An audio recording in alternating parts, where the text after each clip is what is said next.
Hey everyone, my name's Alan Thrall, and I squat too deep.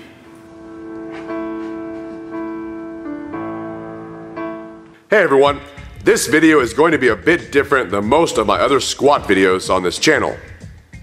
I'm usually giving you guys tips about how to increase your squat depth. For those of you who squat higher than a kite, I'm sure they're helpful.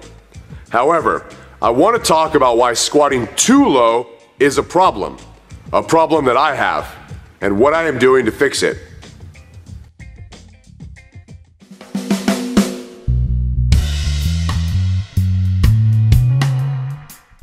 I recently reached out to a starting strength coach named Austin Baraki. The short story of my current situation is that I'm stuck. I don't know what to do from here. I have been all over the place for the past year now. I need to learn more. I need to improve the efficiency of my lifts and my programming. I enjoyed listening to and watching some of Austin's content. He has an incredible ability to coach. His lifting style is very close to mine, or at least where I would like to be. He's not on a bunch of drugs, so his programming advice is a little more directed, if you will. And he understands how to take my squat from low fives to eventually 600 pounds, because he's done it himself. Hopefully in the future, when I have some notable progress, I can get Austin on this channel to talk more about this training process. For now, I want to talk about my squat depth and a couple of other changes that Austin is making to my low bar squat. Hopefully, they can help you as well. For starters, proper depth is reached when the crease of the hips goes below the top of the kneecap. Ideally, a good squat would be no more and no less than that. For powerlifters, this is a rule that you have to obey. For any of you just training for strength in general, proper depth is still important. This is the depth at which you have fully engaged the muscles of your hips. It is also the point in which you can utilize the stretch reflex or the natural bounce out of the hole. High squats prioritize your quads and force your knees to stop and reverse momentum back up. This is not what we want. Now, many of you seem to think that the deeper the squat, the better. That is not the case. Some of you see my squat and think that it's perfect because I bury it. Yeah. Dang, now that's a squat. I don't squat as deep as physically possible because I think that's how a real squat should be performed. Some people have even called me a show-off.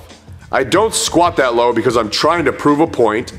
I don't squat that deep for any other reason than that's just the way I have always squatted. Years ago, when I first started squatting, I went as low as I could. I have been squatting that low ever since. Some people have said that I should probably cut my depth a bit, and my response has always been the same. This is just the way I've always done it. It's comfortable for me. That bounce at the bottom helps. Well, I've come to realize that if I want to improve my squat, I need to become more efficient. Using the low bar squat ass to grass bounce to make the squat easier will only take me so far. Now I need to get stronger, not just bounce harder. Let's take a closer look at my ass to grass low bar squats. I've achieved proper depth at this point. The only thing going on within this range of motion is me relaxing at the bottom and bouncing back up. I'm not using my strength to move the barbell. I'm using momentum to move the barbell. I am essentially sidestepping tension and strength and relying on the bounce. This is not going to make me better. Dive bombing my squat is also throwing off my balance. As soon as the momentum that I've generated out of the hole stops, I'm left finding my balance and reacting to wherever the bar ends up. If you have read Starting Strength, you know the first rule of the squat, deadlift, and the press is to move the barbell in a straight vertical line over mid-foot. This is not over mid-foot. So, relying on momentum and losing balance is not going to allow me to squat bigger weights. On top of all of that, it is impossible to maintain overall body tightness when I squat that low. The tension in my hamstrings and hips is gone out the window. Notice my knees and hips shooting forward. Austin refers to this as not staying in your hips. Now already since I've made these couple of changes, a few people have asked me how to cut depth. If you're used to slamming your hamstrings on your calves, it can be a difficult task to start reversing the barbell earlier. So how do you know where proper depth is? First off, I personally don't think that squatting to a box or a big BOSU exercise ball like some of you have suggested is a good idea. A box is not going to allow you to utilize the natural bounce that occurs when your hamstrings snap back. And putting a big blow-up ball under your butt while squatting just looks stupid. Millions of people have learned how to squat to proper depth without a box or a ball. You can too. Second, you're going to have to lighten the weights to something that you can control. Third, Austin said that because I am used to squatting all the way down, I should exaggerate by imagining I'm cutting my squat above proper depth.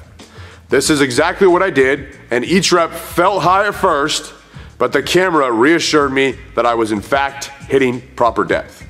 Lastly, if you read Starting Strength, you will learn the importance of feeling the stretch reflex in your hamstrings.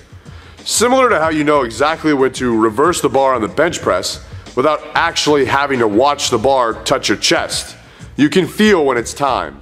I pay attention to the tension in my hamstrings as well as when my midsection comes in contact with my thighs. Obviously your anthropometry and belly size are going to affect this feedback, but it's what works for me. Now, too much depth is not my only problem. There are a few others, so I would like to make this a mini-series about the adjustments that Austin and I are making to my squat. I'll post another video next week and the week after that about torso position for the low bar squat and the importance of the relationship between the hips and knees. Also, why the heck am I looking down? Stay tuned and always remember, tread on time.